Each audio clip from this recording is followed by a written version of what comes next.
Tonight, on the heels of President Trump signing his massive domestic policy bill into law, his former close ally, Elon Musk, announcing the formation of a new political party. Musk, the world's richest person, taking to his social media site X to say, "We live in a one-party system, not a democracy. Today, the America Party is formed to give you back your freedom." Musk, who was President Trump's top campaign donor, has been feuding with the president over the so-called One Big Beautiful Bill, which the nonpartisan Congressional Budget Office says will add more than $3 trillion to the national debt over the next 10 years. Musk has referred to the legislation as a debt slavery bill and had been teasing a new political party for days.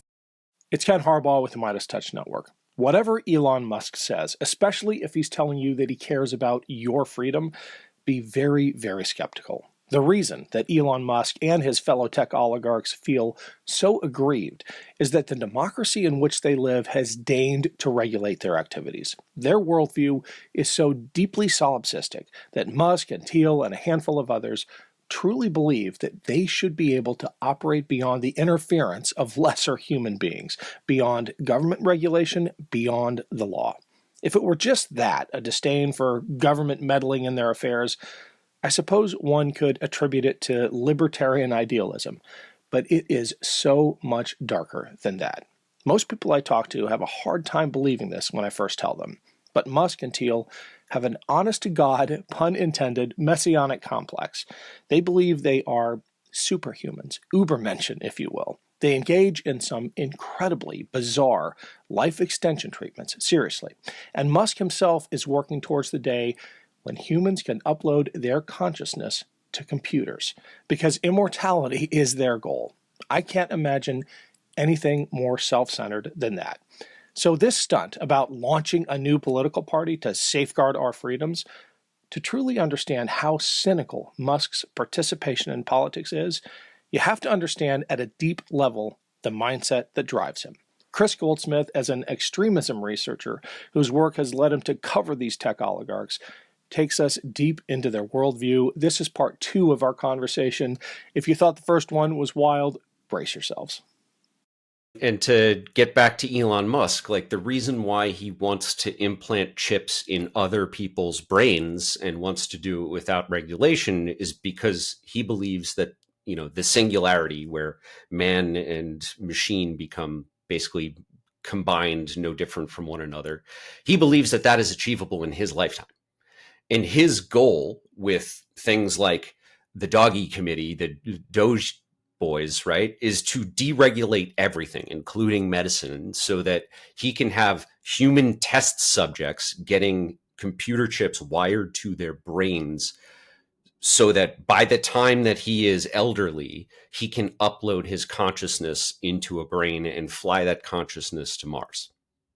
That is literally Elon Musk's plan. That is what everything, whether it's investing in renewables, the point of investing in Tesla was to fund his rocket ships. The reason why he's doing these rocket ships things, it is to go to Mars and to live eternally in a computer on another planet where he is the ruler.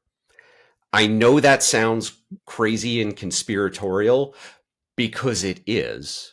It is a crazy and conspiratorial idea, but these people haven't been quiet about this, right? And only what I think is an unfortunate fact is that mainstream journalists, mainstream columnists at institutions like the New York Times that I have a connection to and I love and respect, they just do not have extremism researchers sitting over their shoulder to contextualize all of the crazy shit that people are saying right to their face.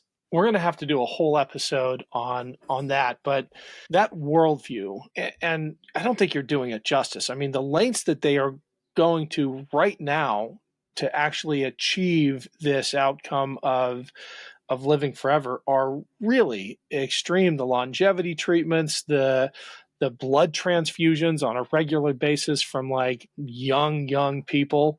I'm not making this stuff up. I mean, at the end of the day, it just seems so spiritually vacuous to think that the reason you're here is to never leave, right? Mm-hmm. It's not to leave a legacy. It's not to impart your wisdom to the people who are coming after you. In my case, that's my kids. Not everyone has kids, but they can do that with the people in their lives, with their students, whatever. They're replacing that with individuality, like the single personhood being the most important thing. It just, God, I mean, I wouldn't want to live forever for a lot of reasons, but living forever with that mindset seems really horrible. This idea of living forever, of not having a legacy, but of always being there, of always being present. That is the core of the desire of these tech oligarchs. It is everlasting life. And that is why they talk about things like the Antichrist and these prophecies, because Peter Thiel wants to live forever. And he wants the rest of us to be test subjects for government, for medicine, for industry, so that the rest of us can suffer the consequences and he can pick and choose his best options so that he could never die.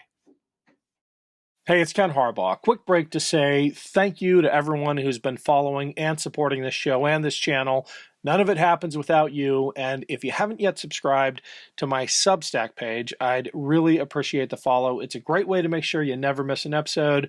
It's free to sign up. And if you're able to pitch in a few bucks, every dollar goes back into the show. Just search for The Ken Harbaugh Show on Substack or click the link below. Thanks.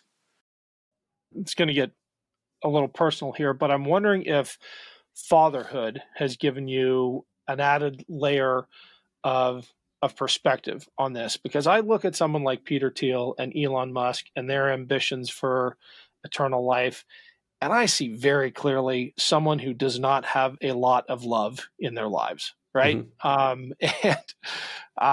It's just clear as day to me that this is a deeply sad and lonely person. And I think I come to that perspective as a dad, right? I know the difference. I know what I'm looking at when I see Peter Thiel and the desperation for eternal life. Yeah, a lot of these men are damaged. But yeah, as a father, I've been a dad for 5 weeks and 1 day today, as of the day that we're recording this. And I see these damaged men and recognize the responsibility to be a good dad, because these guys did not have good dads, and they are a large part of the reason that they are causing so much damage, not just to the United States, not just to democracy, but to the earth, to the planet. Peter Thiel was talking about how Greta Thunberg might be the Antichrist because she talks about global warming. And meanwhile, he's like, let's just fucking burn everything down so that I can live forever, right? That's why he thinks she's the Antichrist, which is cognitive dissonance. Yeah, that's projection if ever there was. So Elon Musk had an abusive father. He grew up in an environment where apartheid was not just normalized, but it was like something that his family really liked. Like, he believes in that races should be, divided, that there is racial superiority. Peter Thiel was, for most of his adult life, a closeted gay man. And we have seen the damage that Republican or conservative closeted gay men, can do to themselves and then to bring outward externally to the world. This is a man who's fundamentally uncomfortable with himself in existential ways. That's why it really hates the trans community. Like, he sees them as lesser, even though he's struggling to come to terms with who he is and how he is.